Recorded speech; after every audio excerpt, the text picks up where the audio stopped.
Hello, it's me, Janelle. I hate videos more than anything I think of myself, but I feel like this is something that God has been prompting me to do. So I am here to give you an update on my life because I know you all have been waiting terribly long for this. The past 18 months have definitely been a thing, starting with finding my church in Chicago, and shortly after that, losing my husband. You all, I think most of you have been there throughout that part of my journey. That's, I guess, the hot buzzword of today. A lot of you I've kept in touch with, a lot of you I have not. So I felt like it was time to tell you about some things that are going on in my life. And I am looking at notes so I don't forget anything. So if I look down, that is why. The past 18 months have been a lot, in a lot of ways. Good, bad, exhausting, depressing, everything you could imagine that would go with losing your spouse unexpectedly. I think everybody knows, but if you don't, my husband passed away in his sleep on August 29th of 2020. Quick backstory. Raised in church my whole life, knew about God and Jesus, did my best throughout my life to honor and worship them and lead the proper Christian life, but never really understood what that personal, intimate relationship with Jesus was until July of 2020, a couple months before I lost my husband. And I found through COVID and the George Floyd, living in downtown Chicago was very stressful. And I succumbed to a lot of fear and worry, with everything shutting down and people passing away and refrigerator trucks down the street from my house. So ended up very, very fearful and scary. I was in a church at the time that I hate to say out loud, but I'm gonna straight up, it was a lukewarm church. Very fun, great music, great people, but there was no depth to it whatsoever. So when all these crises with the COVID and George Floyd hit, I felt like I was left just flailing in the wind, not knowing what to do. And I didn't get any support through the church on how to navigate these things, looking at them through spiritual eyes, basically. So God did lead me to an incredible church. And very, very quickly, I realized that I had been living a lukewarm life and was not in any type of real, true, intimate relationship with Jesus. And I got all of that squared away, which was a God move for sure. So I built my relationship with Jesus super tight. And then the night before my husband passed away, I remember I went to sleep and I said in my sleep that I love you, God. I will never turn my back on you and I will never get angry with you. And God said, even if Todd dies. And I said, yes, even if Todd dies. And then he told me that Todd would pass away or he would die that night. Todd did not have health issues. He was overweight. But as far as everything else, he was fine, wasn't exhibiting anything health-wise that I should be concerned about. So waking up in the morning and him not being there obviously is very traumatic. But because the Lord had given me that dream the night before, which I think he knew he had to do, or I would have lost my mind waking up to Todd being gone, that saved me. And then some of you were intimately close to my situation when it happened because I was in Chicago at the time. Some things that widows don't share, and I do want to cover this for sure. Over the past 18 months, I've been in widow groups on Facebook, and I've read daily the torment that they've gone through. Pretty rough situation. The difference, and I'm not comparing grief, that's the number one rule not to do, but when you lose a spouse, you lose everything. You're losing your future with them. You're reminded every single day from the second you wake up till the second you wake up the next day.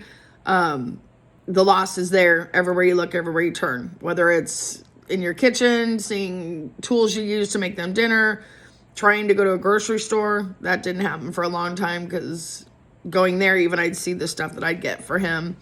Anyway, it was rough. And there's a lot of pain that comes with being a widow that we don't share. I am going to share some of that in this video. And I don't know how to pause this to go get my notes. I'll have to figure that one out in a minute. But during these 18 months, I did move to Missouri to be close to my youngest daughter shortly after I lost my husband. And that was the best move of my life. It was just too hard being in Chicago, driving by our favorite places and things. before I moved here, I did go to a Christian conference that's unbelievable. It's called the Burning Ones. They do something called a convocation, which is a gathering, and there's amazing music and preaching, and that's where I really, truly believe I had it laid on my heart that I was supposed to build a room to help women who were going to get abortions because they had nowhere to go. So when I bought this house, this amazing house, I had that in mind, and that was my plan to do, as a lot of you know and supported. But when I got here, obviously immediately the house wasn't filled. And I did reach out to everybody I know that preaches at Planned Parenthoods and handles crisis pregnancy centers, things like that. But God did not put anybody here, and it was very, very frustrating. I questioned a lot when I didn't get anybody placed here. Now that I'm on the other side, I can look back on this past 18 months and know God kept me alone for a reason. He kept me alone to be dependent on him, to go through grief, to bond with him and Jesus and heal and grow that relationship with him. And what I will definitely tell you is my relationship with him is tighter and stronger than it's ever been in my entire life. I learned so much these past 18 months through my traveling, through my music that I play 24/7 still. My praise and worship music is always going. I have tons of new playlists that I've built. And for me, praise and worship music heals my heart a lot. Probably it's everything for me, because a lot of it, if not all of it, is based off of scripture. So by playing these songs over and over in my heart, it's healing any issues that I've had, whether it's regarding the loss of Todd, mother-in-law and father-in-law, or insecurities with Jesus. Every single bit of my salvation got worked out over these past 18 months. And I am madly in love with Jesus, and there's nothing that's going to shake me, period. I don't care what comes. I will never, ever, ever lose my faith. I don't care. Bring it. It is not a challenge, but it is the truth that nothing will ever shake my faith, period. I'm just in a totally, completely different place, and it's absolutely incredible. And I do wish I had started sooner, but God knows what's going on. Some of the feelings that I've had over the past 18 months in the grieving situation, a lot of fear, depression. There was this sadness that would not lift. I had physical pain behind my rib cage. There's like this ache that is there that you can't fix. I begged God to take me. Not gonna lie about that. Driving curvy, scary roads, I would imagine veering off and being done. Begging God to come to this planet, finally. Begging God and Jesus to let it be time for that. Couldn't grocery shop. That took about a year. Thankfully, my daughter would go with me as a buddy and take me shopping. Friends do stop checking on you. There are a few that hang in there, and I'll mention them at the end of this, but you lose a lot of friends, mostly because nobody knows what to say to somebody that's had a loss. And that is something I am very passionate about now. You go through guilt for being sad as a Christian, because you know the truth that you're going to see your person again, but you're still sad. That was very, very confusing and frustrating for me. I felt guilty for being sad, but then I felt guilty if I wasn't. Guilty for being happy. It's very interesting, the things that you go through when you do lose a spouse. And I do want to share with you, if you know anybody that has lost a spouse, you got to hang in there with them. I am working on a little manual of things to do and say for people when they have a loss, and things not to say and do. But we want to talk about our person. That's probably the biggest thing. So don't be scared to talk to us because you might bring it up. We want to talk about our person. So check on your friends that have losses and ask them, because that brings us joy. It's the way it is. So don't be scared to do that. Don't give up on us if we've had a loss, especially widows like me without kids at home, because the silence has been deafening. I have had a few people that are faithful in checking on me, but honestly, and there's no offense taken, I lost a lot of people that I thought were friends. And again, I'm giving grace to that because they probably have no idea what to say. And I get that. I'm in a whole different place right now, but I share those things to help you. If you know somebody that has lost a spouse, just shooting a text. I'm thinking about you. I love you. Dropping off some groceries. pre-made food because cooking is really hard as a widow. I've maybe cooked 10 times in 18 months, honestly. The joy is just not there. So if you want to bring them some meals, that would be amazing. But check on us. Don't forget us, because the more we're alone and the less people that reach out, the harder it is to get out of the grief hole. I will copy and paste later some stories from other widows taking out their names, so you can really see the depth of pain that does occur when you have lost a spouse. I knew nothing about any of this before I lost one, so I know that people that have not gone through this have no idea what widows go through, or widowers, and it's pretty traumatic. When I did get here, I did try to go and be involved in something called Grief Share. That is something that is across our country now that churches are doing. It's a program that was created in 1993. It started out as something called Divorce Care, and then they moved it over into something called Grief Care, or Grief Share, excuse me. I was doing pretty well, actually, even through the loss of Todd. And I was functioning and stuff, and I didn't have any major depression that first 6 months. I had that supernatural peace that they talk about in the Bible. But I decided to go attend Grief Share at the beginning of last year. And I'm just going to be completely honest with you. That was the worst place I probably could have gone, because you're in a group with other people who have had losses, and you just meet once a week for 2 hours at a time, and everyone is sobbing and depressed. There was never really a light at the end of the tunnel. And being around that for 3 weeks in a row actually drove me into a depression. And that's when I took that road trip for 2 weeks cross country, which is probably one of the greatest experiences of my life. And I'll talk a teeny bit about that. Throughout this time, even some of the depression, I always had my music going. And again, that's what I truly believe has healed my heart and my relationship with Jesus. It doesn't matter to me what church or band or whatever is creating the worship music. I don't care if their leaders have fallen.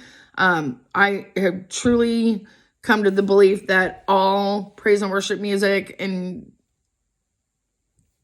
hymns, obviously, things like that, they all come from God. Those are words that God puts into a person's heart to write. So I don't care who's delivering the praise and worship music. It was from God for us, and it does a lot more than you could ever think or imagine.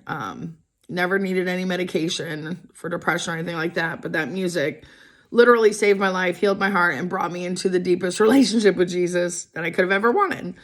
I read a lot of books about heaven, which is what happened near the third part of the year last year, I guess third quarter, whatever. The last few months of last year, I did start reading tons of books on heaven, and that absolutely changed me. A lot of them are about near-death experiences. Whether that stuff's true or not, I don't know. I don't really care. But what it did do is it did wake up my mind to the fact that there is eternity with Jesus in a place that is beautiful and is full of love and the people that you love. And the more I read those books, the more peace I got. Drew me into more of the side of just wanting to be there. I begged God a million times to tear the veil for me to go, but it wasn't my time, and that was getting very frustrating. I did start back to work last year, back in timeshare, and it was good. I got to meet some absolutely incredibly sweet people. But through reading, even at work and stuff, I quit looking at my life through the eyes of just a mere human, but I started looking at my life in this world through the eyes that I would think God looks at us with. Hopefully that's okay to say, but I look now at this earth as being a temporary place that I was blessed enough to have even been created to be in. I've had clarity on me just as a human, whether I've gone through good stuff or bad. The fact that God loved me enough to even create me in the first place, knowing that he wanted me there with him in heaven for eternity, that's mind-blowing to me, because he didn't ever have to create me, ever, but he did. And there's many more people that maybe haven't been created or haven't been created yet, but the fact that we all have been put here. It means that he loves us enough. He wants us in eternity with him, which is the goal for all humans. So hopefully everyone will figure that out and live their life accordingly to end up in heaven with him forever. So my view on my life here has completely changed since losing Todd. Anyone that knows me and him, you know how devastating that loss was. But I'm going to say this as delicately as I can, and hopefully those of you that know my heart know what I'm trying to say. I would not be as secure as I am in the Lord. I would not be as healed as I am in the Lord if Todd didn't leave, because he was my main priority. Distractions of taking care of a spouse are there, of course. Love everything about that man. I'd take him back in a second if I could right now.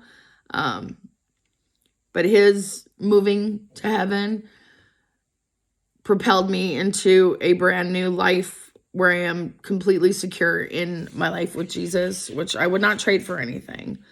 So the things that I've learned is our life here is temporary, that we're all given an assignment when we're created, that when we get to heaven, we'll be shown our life, and where we succeeded spiritually and where we failed spiritually.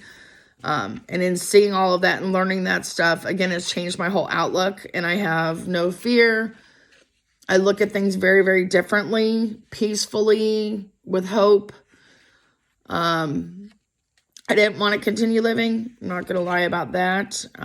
But God has given me just a different insight over these past 18 months of really being here alone in my house the majority of the time. Let me see. I don't want to miss anything. God has shown up over these past 18 months in incredible ways. A lot of them I've already shared. There was a word given at church just a few weeks after I lost Todd. That was huge. The dream I got about losing Todd, that was huge. When I took my road trip last year in March, I didn't share this, but I went to the Pretty Place Chapel in South Carolina. I was looking back on my post today because that was actually March 8th, a year ago. And I was posting on Facebook last year on the 7th saying, I have a date with God. I have a date with God up at this chapel on March 8th. And I didn't get to share this, but when I showed up at this chapel on a mountain in South Carolina on this 2-week-long road trip that I spontaneously took, and having said I have a date with God, I have a date with God. When I got there, it's the most beautiful place. It's an open air chapel. You can Google it, Pretty Place Chapel in South Carolina. But I went early and I watched the sunrise and I was getting ready to leave. And I'm like, wait, sit down, stay longer. You went through a lot to get here. So I sat down and a woman came up to me. She's got hot pink hair, piercings everywhere. She was with a man. And she walked up to me and she goes, you're the one. You're the one. You're the one I'm here to find. You're the one I'm supposed to find. This woman lived a couple hours away and God laid it on her heart the night before, which would actually be a year ago tonight, to get up and go early to this Pretty Place Chapel and find me. And she found me and sat down and asked who I had lost. I don't know her, obviously. I'm from Missouri, ending up in South Carolina. I'm not going to know some woman at this random spot. But she's asked who I lost, and I told her that I lost my husband.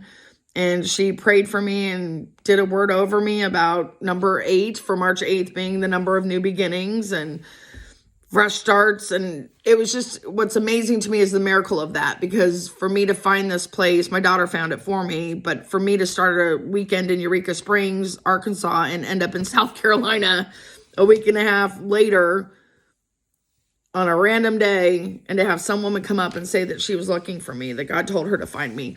Things like that have happened, which have been absolutely incredible. Some of you have seen on Facebook that I did post that I had a older brother who was found passed away on the streets of New Mexico. He had been an alcoholic for probably a good 50 years of his life. So I had that loss to deal with as well. And then February 7th, I think if you missed it or not, I don't know. But my youngest brother committed suicide. So that was, 3 weeks ago, I think? I'm not sure. But what I want to say is I am still standing here in that deep faith in God that I've been able to develop, and falling madly in love with Jesus is probably the only reason that I am standing. I can look at the reality of those situations. And it's pretty incredible. And I wouldn't be where I'm at in this place if I hadn't been alone these past 18 months. So if there would have been women here with babies, I'd have been distracted, taking care of them, all of that, which is my usual go-to, just get real busy. But God kept me alone, set apart and quiet in my house where I could actually play my music 24/7 as loud as I want, and prepared me. These past 18 months, I've been healed from that sadness, from that pain behind my chest. I've been healed from the feelings of abandonment, which come naturally when you lose a spouse. Worthlessness that was carried on through my life, that's been healed. Wanting to die, that's actually gone. For the first time about 2 or 3 months ago, I woke up and actually was able to say, thank you, God, for this day and for this life that you're giving me. So, want to bring you to the biggest part of the update, which is coming now. So, last November, as I was driving home from my timeshare job, I don't even want to hear it, I know, but that's a job that I've done for 13 years and I'm pretty good at, so I went back to that in August. So I'm driving home in November, and I have a 5-mile road to get to my house. I live in the boonies, and I was driving home, and I was very frustrated. I wasn't yelling at God, but I was whining, aka yelling, saying, why can't I just please have a job where I can help people and make a living at the same time? I don't have degrees. I don't have licenses. My certifications from the past are all expired. So I couldn't go and do jobs helping people right now because I just don't have the certifications and things. But I was yelling at him, like, why am I doing timeshare? There's got to be more meant for me, having gone through everything I've gone through, than this. Same life that I led before Todd left, and he didn't want me ever in timeshare again. So I'm yelling at him. That's in November. And then within a couple of weeks, I was on Facebook in one of my grieving groups on there, and a woman came on and posted a question, and this is not meant to offend anybody, so don't take any offense to it, but she asked if anybody has feelings on how the church has helped them with grief. And I have to say, no church has been able to help me with my grief. The Grief Share program, I'm going to use restraint with that because maybe it can help people, but for me, it spiraled me into a depression. Pastors, I think very few really know how to handle somebody losing somebody. From my experience in the churches I've been to over the past 18 months, there are very few churches fully equipped to really, really step in and help somebody that's lost somebody. There are probably some out there. I never found them. And again, this is not to offend anybody, but as humans, unfortunately, in our culture, we are not taught how to help people through a death. We're not taught what to expect when we experience a death. And I really feel like that's something that should be implemented into schools and colleges, because that's the one thing everyone is going to deal with, no matter what, is someone dying or facing their own death. And it's insane to me that nobody knows really how to help people. Yes, there are specialized people, which I'll get to in a minute, but as just everyday humans across our country, the majority of us do not know how to help somebody that's dealt with a loss like this. So very frustrated anyways. So a couple weeks later, this lady did this post on if you have found help in your church through a death that you've encountered. And I said, absolutely not. Again, mostly back to Grief Share. And if you work for Grief Share or help run the Grief Share things, it's not personal, but that program gave me no light or hope at the end of the tunnel at all. It was very frustrating. So I told her no. She goes, can I message you? So we private messaged. Well, to make a long story short, she is an amazing Christian sister. God has brought her into my life to mentor me and support me and counsel me. And it turns out that she actually owns a company that has created one-on-one grief coaches, that has created a brand new program for churches to help people recover from grief. A lot of people don't believe you can recover from grief. You absolutely can. That doesn't mean you forget your person or anything, but you can become a functioning, trailblazing person again. So we chatted. She created this company out of her own losses. And she was now, when I talked to her at the end of last year, onboarding new coaches and certifying new coaches. So after we talked, within 10 minutes, we found so many things that were in alignment, so many signs from God that we were supposed to connect. It's just absolutely incredible. A lot of the tools that she has in her program are tools that I did on my own. So in talking to her, I knew there was going to be a relationship. So what ended up happening, which is the whole point of this update, is I did go through her program, and I am now a certified grief coach. So I am going to be bringing this program into churches, as many as I possibly can. I will be taking on my own clients to coach. Suffice it to say, I now actually have a job / career, but most importantly, a ministry where I can go help people and actually make a living. God is so cool.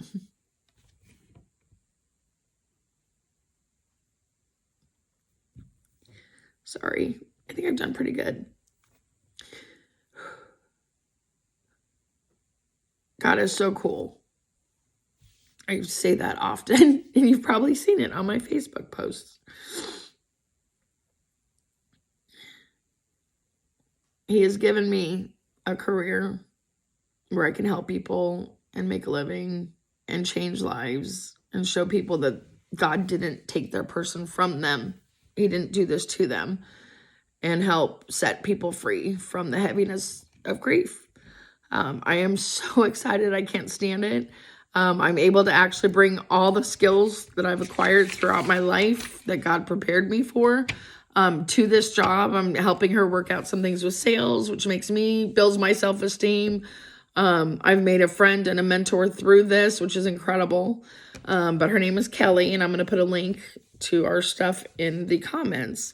But it's absolutely incredible that everything I've gone through with my losses and my whole life in helping people or wanting to help people has now equipped me for this, which is just mind-blowing that God's giving me a ministry and a purpose and turning me into a trailblazer through my pain, which is incredible, and my loss.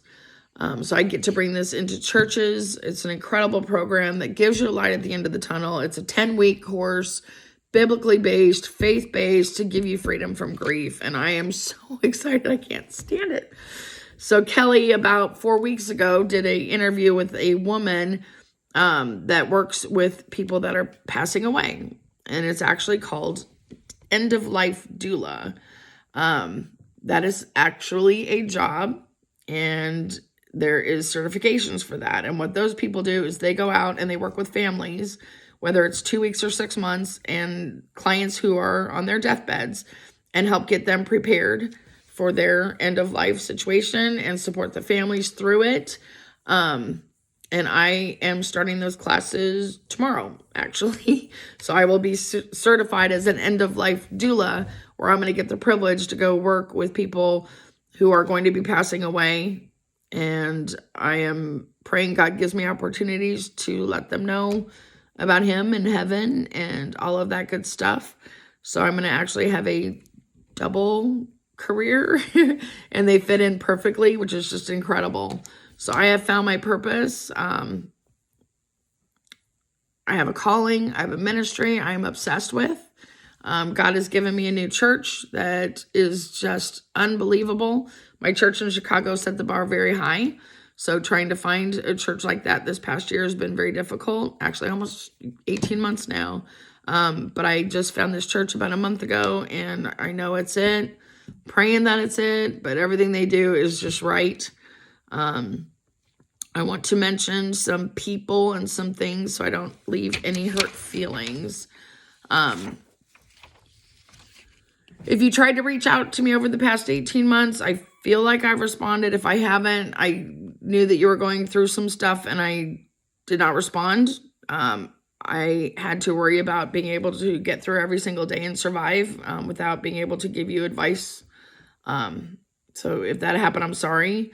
The one person that has absolutely been my rock through this entire thing is my daughter, Brooke. She has not left my side 1 minute through any of these losses, and there's been a lot of losses for me. But she's my champion. She's my everything. I am so blessed to have a daughter that drops everything and flies out to Chicago and handles arrangements for my husband, helps me here, shows up, goes grocery shopping with me. So my life without my Brooke, I can't even imagine what it would be like, nor do I want to. So I want to do a shout out to my little baby girl, my older daughter, and my dad, and my little sister-in-law, Linda, and my bonus mom, Kathleen. Thank you guys for supporting me and being there. Stephanie, of course, and my Ashley. Thank you for being faithful and checking on me and traveling with me. That means more than you'll ever know. To Griselda and Susie, you two girls were wonderful. I've reached out to you a couple times, and you've always taken my calls and helped me out. I have a new amazing person in my life. Her name is Talina, and she has been there for me since pretty much the first couple of months that I lived here.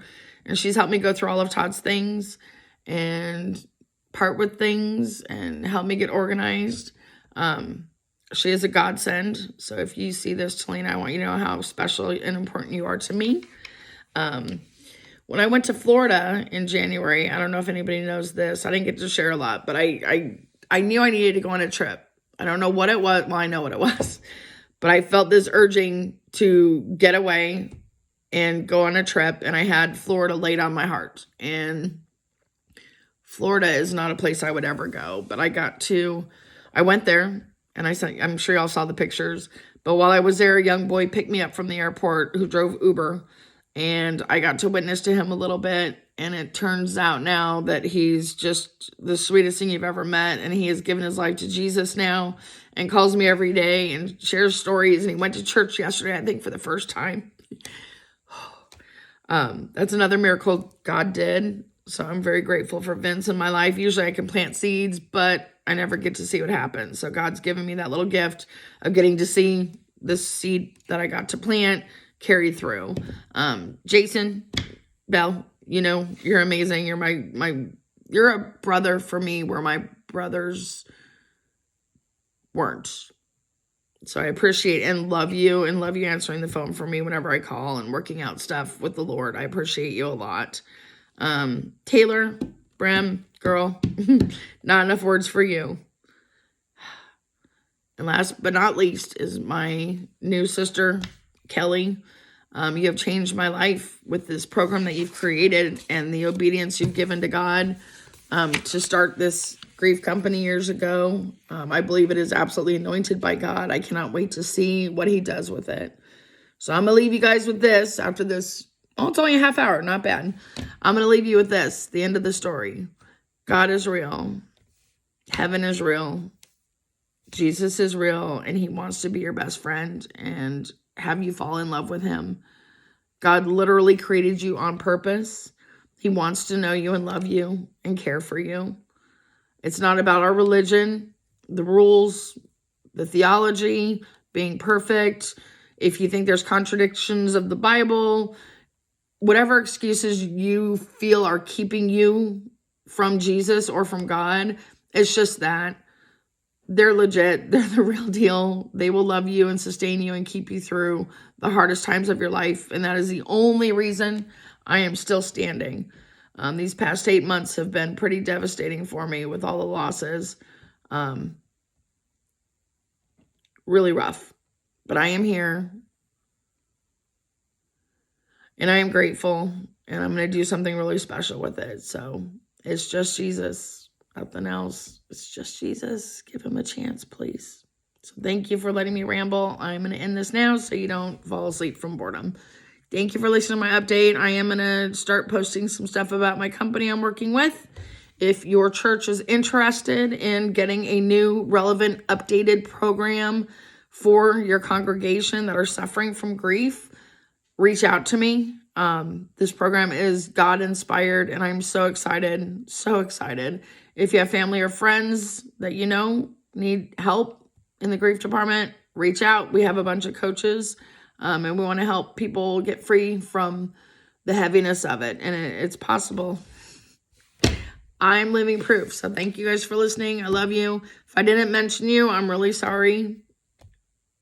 I just had to do the shout outs for the ones that have truly, truly been there for me. So love you guys. Thanks for listening.